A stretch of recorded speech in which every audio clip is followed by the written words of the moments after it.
ओम Sai Ram everyone. Sai लीला संतान प्राप्ति का पार्ट 2 आज मैं आपके साथ शेयर करूंगी। मुझे मेरी प्रेगनेंसी में इतने हार्ड कॉन्स्टिपेशन हो गए थे जिसके कारण मुझे बहुत ज़्यादा दिक्कत हो रही थी। गोली दवाइयों से भी कोई फ़र्क नहीं पड़ रहा था। मैंने बाबा को बोला, बाबा मैं क्या करूं? जोर लगाने से मुझे मेरी प्रेगनेंसी अफेक्ट करती, इसलिए मैंने फिर लास्ट में बाबा की उदी पानी में मिलाकर और उसके बाद पी ली, और उसके बाद मेरी सारी कॉन्स्टिपेशन की दिक्कत चली गई। डेली मेरा यही नियम था, मैं रोज़ उदी को पानी में डालकर पीती थी। इससे मेरे लास्ट तक भी एक भी बार कॉन्स्टिपेशन की दिक्कत नहीं हुई। 5th मंथ में मुझे थोड़ा पेन स्टार्ट हुआ, थोड़ी दिक्कत होने लगी, तो मैंने डॉक्टर से चेक कराया।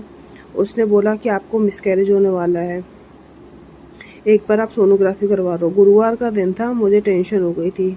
मैं आई, बाबा के आगे बहुत रोई और अर्जी लगाई। फिर बाबा के पास मंदिर गई, उधर मैं एक गांठ बांध के आई और बाबा से कहा, बाबा जो आपने दिया है ना तो वापस नहीं लेना, मुझे ये चाहिए, मैं इसे छोड़ नहीं सकती। आपको कैसे भी करके मेरी लाज रखनी है, मुझे मेरा बच्चा सही सलामत चाहिए। उसके बाद जब मैं घर आ गई, मेरे घर पे एक बाबा की तस्वीर है जिसके कांच की फ़ोटो फ्रेम है, उस पर एक माला चढ़ी हुई थी। वो माला थोड़ी उतर के टेढ़ी हो गई थी। मैंने मेरे हस्बैंड को बोला इस माला को सही कर दो।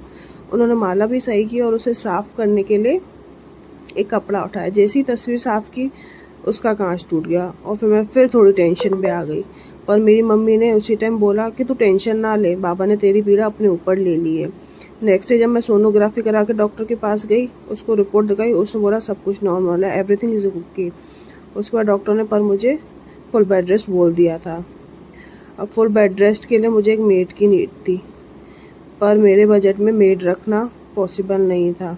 तो बाबा ने ऐसी एक लीला की जिससे महाराष्ट्र से आई थी एक मेड, जो मुझे मेरे बजट में सेट हो गई। फिर मैंने बाबा को बोला, बाबा प्लीज़ डिलीवरी तक आप मेरा साथ देना और मेरे साथ मेरी डिलीवरी के टाइम पर ज़रूर चलना। मुझे और किसी की नहीं, बस आपके साथ की ज़रूरत है। मेरी प्रार्थना यही थी बाबा से, और ये बात मैंने सिर्फ अपने हस्बैंड को बताई थी। अगर मैं शायद किसी और को बताती तो कोई सच नहीं मानता और मेरा मजाक बनाता। इसलिए सबसे पहले मैंने ये बात अपने हस्बैंड से शेयर की।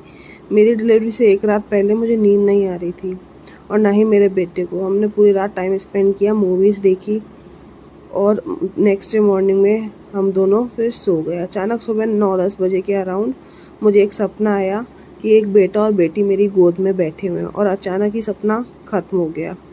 सपना ख़त्म होते ही मेरा वाटर बैग फट गया। जैसे ही वाटर बैग फटा, मेरी मेट को बोला मुझे बाबा के मंदिर से सिर्फ उदी उठा के दे दो, और बाबा को बोली बाबा चलो मेरे साथ। मैं बिल्कुल काम थी, मुझे ये तक याद नहीं था कि अभी मेरा 9th मंथ भी स्टार्ट नहीं हुआ है।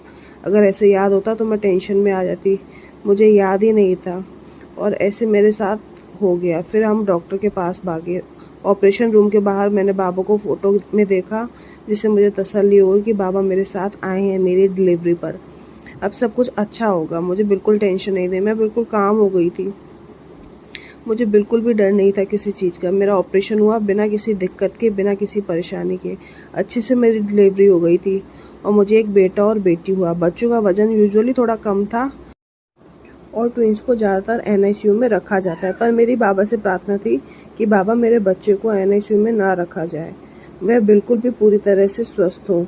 और ऐसा ही हुआ। बच्चों का वज़न थोड़ा कम होने के बाद भी बच्चे पूरी तरह से अच्छे से स्वस्थ थे और उनको NICU में थोड़ी देर 1 या 2 घंटे ऑब्जर्वेशन में रखने के बाद हमें दे दिया गया था।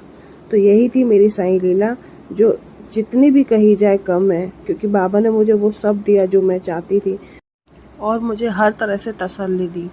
ऐसे ही आगे की लीला सुनने के लिए मेरा चैनल सब्सक्राइब करें। तब तक के लिए ओम साई राम।